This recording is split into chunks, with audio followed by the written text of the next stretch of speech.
पाठ 5 मिठाई वाला। बहुत ही मीठे स्वरों के साथ वो गलियों में घूमता हुआ कहता, बच्चों को बहलाने वाला, खिलौने वाला। इस अधूरे वाक्य को वो ऐसे विचित्र किंतु मादक मधुर ढंग से गा कर कहता कि सुनने वाले एक बार अस्थिर हो उठते। उसके स्नेहाभिषिक्त कंठ से फूटा हुआ गान सुनकर निकट के मकानों में हलचल मच जाती। छोटे छोटे बच्चों को अपनी गोद में लिए युवतियां चिकों को उठाकर छज्जों पर नीचे झांकने लगती। गलियों और उनके अंतर्व्यापी छोटे छोटे उद्यानों में खेलते और इठलाते हुए बच्चों का झुंड उसे घेर लेता और तब वो खिलौने वाला वहीं बैठकर खिलौने की पेटी खोल देता। बच्चे खिलौने देखकर पुलकित हो उठते। वे पैसे लाकर खिलौने का मोल भाव करने लगते। पूछते, इचका दाम क्या है? और इचका। खिलौने वाला बच्चों को देखता और उनकी नन्ही नन्ही उंगलियों से पैसे ले लेता और बच्चों की इच्छा अनुसार उन्हें खिलौने दे देता।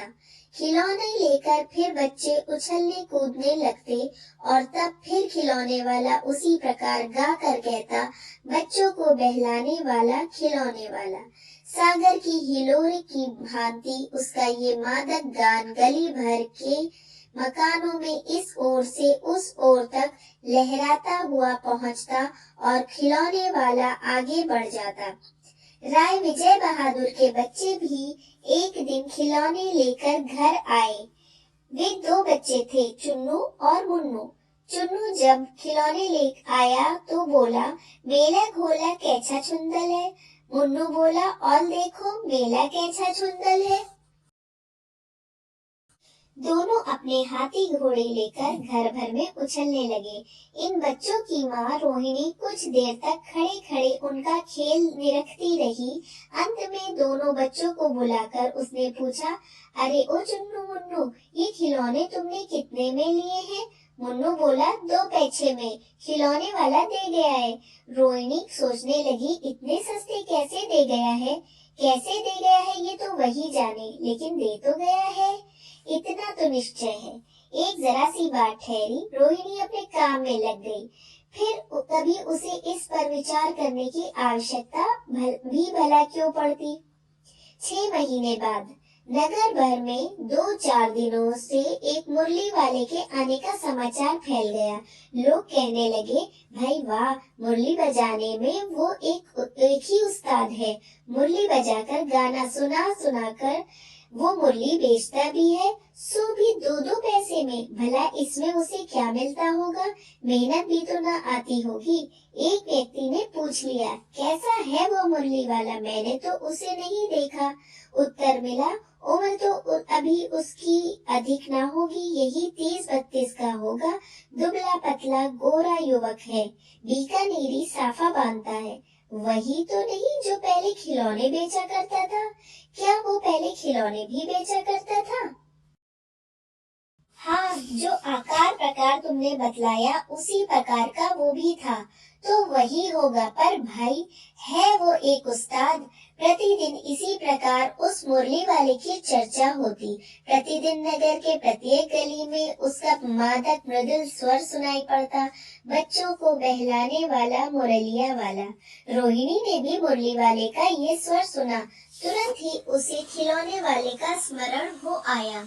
उसने मन ही मन कहा, खिलौने वाला भी इसी तरह गा गा कर खिलौने बेचा करता था।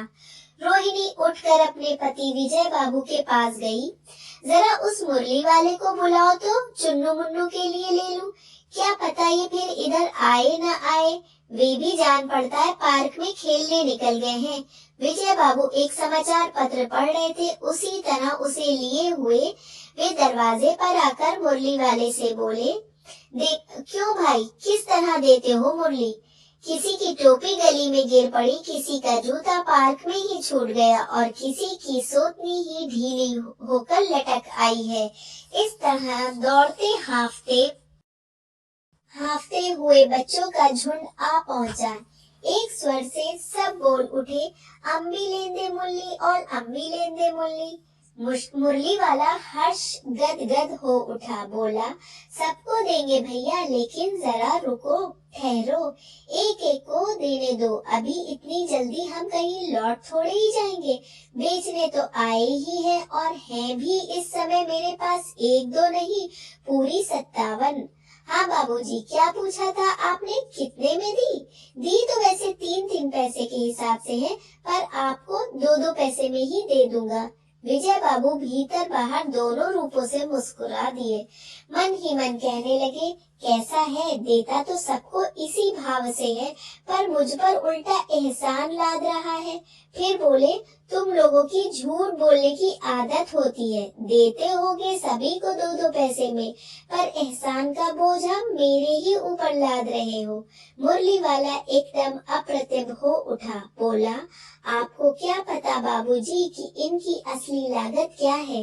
ये तो ग्राहकों का दस्तूर होता है कि दुकानदार चाहे हानि उठाकर चीज क्यों ना बेचे, पर ग्राहक यही समझते हैं दुकानदार मुझे लूट रहा है। आप भला काहे को विश्वास करेंगे, लेकिन सच पूछिए तो बाबूजी, असली दाम 2 ही पैसा है। आप कहीं से 2 पैसे में ये मुरली नहीं पा सकते। मैंने तो पूरी 1000 बनवाई थी, तब मुझे इस भाव पड़ी है। विजय बाबू बोले, अच्छा, मुझे ज्यादा वक्त नहीं, जल्दी से 2 ठो निकाल दो। 2 मुरलियां लेकर विजय बाबू फिर मकान के भीतर पहुंच गए।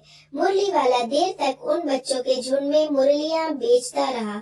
उसके पास कई रंग की मुरलियां थी। बच्चे जो रंग पसंद करते, मुरली वाला उसी रंग की मुरली निकाल देता। ये बड़ी अच्छी मुरली है, तुम यही ले लो बाबू। राजा बाबू, तुम्हारे लायक तो बस ये है। हाँ भैया, तुमको वही देंगे, ये लो। तुमको वैसी ना चाहिए? ये नारंगी रंग की, अच्छा वही लो। ले आए पैसे? अच्छा ये लो, तुम्हारे लिए मैंने पहले से ही ये निकाल रखी थी। तुमको पैसे नहीं मिले? तुमने अम्मा से ठीक तरह से मांगे ना होंगे। धोती पकड़कर पैरों में लिपटकर अम्मा से पैसे मांगे जाते हैं। बाबू, हाँ फिर जाओ, अब की बार मिल जाएंगे। दुअन्नी है तो क्या हुआ, ये लो पैसे वापस लो। ठीक हो गया ना हिसाब? मिल गए पैसे? देखो मैंने तरकीब बताई। अच्छा, अब तो किसी को नहीं लेना, सब ले चुके। तुम्हारी माँ के पास पैसे नहीं है। अच्छा तुम भी ये लो। अच्छा तो अब मैं चलता हूँ। इस तरह मुरलिया वाला फिर आगे बढ़ गया। आज अपने मकान में बैठी हुई रोहिणी मुरली वाले की सारी बातें सुनती रही।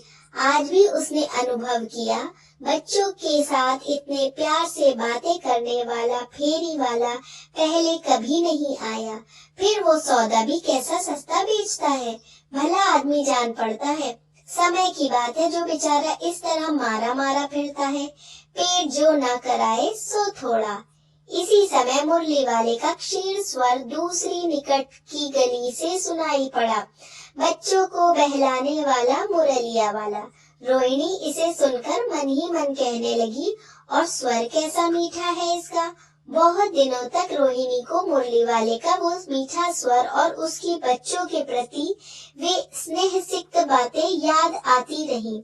महीने के महीने हो आए और चले गए, फिर मुरली वाला न आया। धीरे धीरे उसकी स्मृति भी क्षीण हो गई। 8 मास बाद सर्दी के दिन थे। रोहिणी स्नान करके मकान की छत पर चढ़कर अजानुलंबित केश राशि लुका रही थी। इस समय नीचे की गली में सुनाई पड़ा, बच्चों को बहलाने वाला मिठाई वाला। मिठाई वाले का स्वर उसके लिए परिचित था। झट से रोहिणी नीचे उतर आई। उस समय उसके पति मकान में नहीं थे। हाँ, उनकी वृद्धा दादी थी।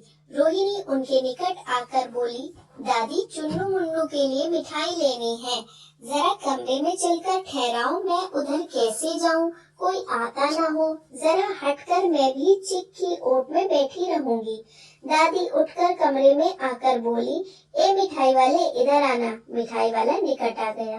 बोला, कितनी मिठाई दूं माँ? ये नए तरह की मिठाइयाँ हैं, रंग बिरंगी, कुछ कुछ खट्टी, कुछ मीठी, जायकेदार, बड़ी देर तक मुंह में टिकती है, जल्दी नहीं खुलती। बच्चे बड़े चाव से चूसते हैं। इन गुड़ों के सिवा ये खांसी भी दूर करती है। कितनी दूं? चपटी गोल पहलदार गोलियां हैं। पैसे की 16 देता हूँ। दादी बोली, 16 तो बहुत कम होती है, भला 25 तो देते। मिठाई वाला, नहीं दादी, अधिक नहीं दे सकता, इतना भी देता हूँ। ये अब मैं तुम्हें क्या, खैर मैं अधिक ना दे सकूंगा। रोहिणी दादी के पास ही थी, बोली, दादी फिर भी काफी सस्ता दे रहा है, 4 पैसे की ले लो, ये पैसे रहे।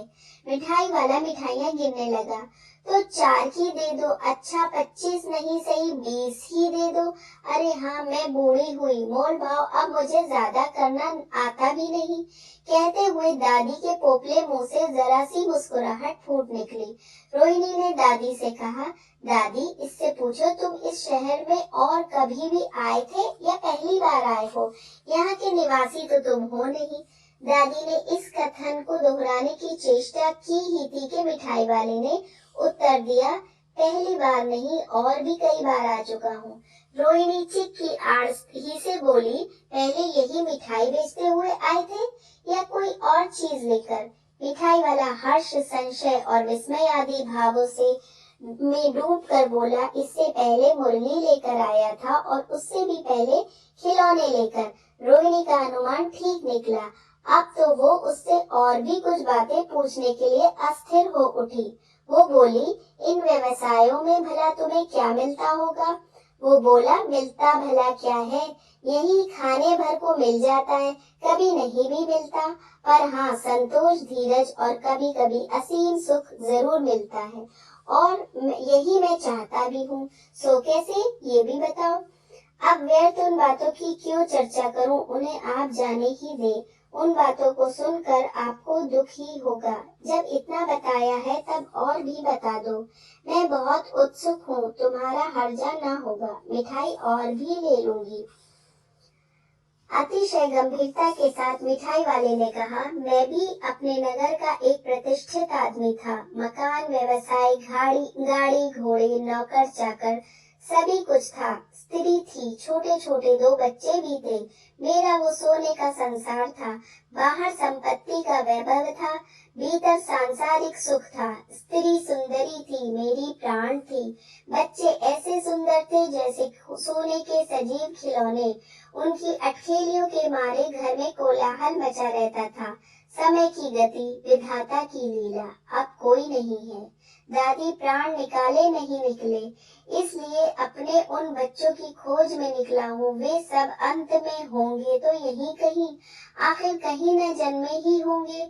उस तरह रहता, घुल घुल कर मरता, इस तरह सुख संतोष के साथ मरूंगा।